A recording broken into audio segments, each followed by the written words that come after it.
Students tend to see the teacher as all knowledgeable, often asking for help before they've really tried to solve a problem for themselves. The worlds of work and education are changing all the time, and to properly prepare our students for life in the 21st century, they need to be able to think creatively, solve problems, find solutions and innovate, not only as part of a team, but working alone too. Therefore, it's crucial we foster an atmosphere of independent learning in our young learner classrooms. That doesn't mean leaving students to get on with things by themselves. It's our job as teachers to support them as they become more autonomous and empower them to take responsibility for their learning. Students need to know that the teacher is there to guide them and appreciates their efforts in the classroom. Assessment for Learning, or AFL, has a number of strategies you can use to do just this. In this video, we'll be looking at what we can do to support students as they become more independent. Can-do statements are great as they clearly set out what students should be able to do. Every lesson in GoGetter starts with a can-do statement, which can be used to introduce the topic of the lesson and discuss what students already know that will help them. Each unit ends with a check yourself box, which lists all the can-do statements from the unit. This is a perfect time for reflection. Students read the statements and decide to what extent they achieved each one. This can be through drawing smiley and sad faces or using ticks, crosses and question marks. They are a great way for students to check their own learning without having to rely on the teacher for feedback. All the strategies and techniques discussed in this video series work to develop learner autonomy. They do this by asking students to reflect on what they do in the classroom. The types of questions we ask to encourage students to reflect are crucial. We also need to remember to allocate time in lessons for students to engage with these questions, either alone or by talking with a friend. Lower level students may wish to do this in L1. The end of a cycle of work is an ideal time to revise what has been taught, as well as to ask students to focus on their successes and difficulties. Sentence stems work very well for this. Ask students to finish sentences, such as, today I have learnt, I can, I'm good at, I haven't managed to, I didn't understand, and I have difficulty in. The end of a cycle of learning is not only a good time to look back on learning, it's also an optimal time to think about and prepare for the next unit of work.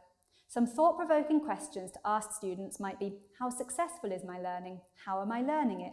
How can I improve? What are we going to do next? And what do I want to learn about?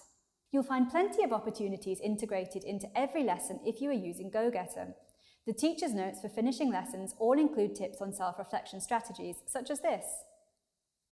Students can record the answers to these sentence stems and thought-provoking questions in their notebooks, or even better, in a specially dedicated learning diary.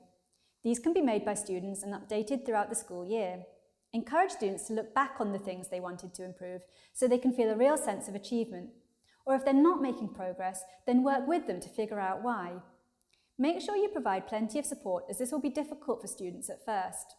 Doing this often as part of your regular classroom routine will help students to reflect more confidently. I'm not sure about your students, but when my students complete a piece of work, it often disappears into a backpack, never to be seen again. This doesn't encourage students to take pride in their work, and it means it can't be used to inform the next piece of work either.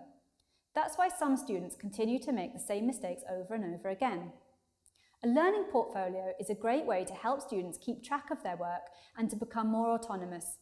It's up to students to select their best work for the portfolio, which can also include self-evaluations and reflections. A portfolio can be a simple folder which students update throughout the year. GoGetter gives students plenty of opportunities to be more independent. As well as the can-do statements and check yourself boxes in every unit of the student's book, you'll also find I know that and I remember that exercises, which draw students' attention to what they already know and what they are expected to learn next. In addition, the exam language banks highlight to students what language they need to focus on to succeed in tests, which means they don't need to go to the teacher for this crucial information. The teacher's book is full of tips and ideas for developing independent learning. All of these are marked with this symbol. The workbook includes extra online practice which enables students to check their progress after each unit in the book. And if you use My English Lab, there are plenty of extra activities to help students improve. What's more, they get instant feedback, which enables them to monitor their own progress as they go along. Students can find it strange to find themselves at the centre of the classroom rather than the teacher. But with support, they can become autonomous and independent learners, taking the focus off the teacher and onto what's important for them. If you are using GoGetter, then all the hard work has been done for you, with techniques and strategies introduced step by step throughout the course components. And remember, assessment for learning isn't anything new. If you ask students to work in pairs, encourage students to help each other, monitor closely and give regular feedback, then you are already using some of the key AFL techniques and strategies. So don't be overwhelmed, but aim to gradually introduce AFL into your classroom, building it into your regular classroom routines so that it becomes second nature to you and your students. Good luck implementing assessment for learning in your classroom, and I hope it is a rewarding and enriching experience for you and your students.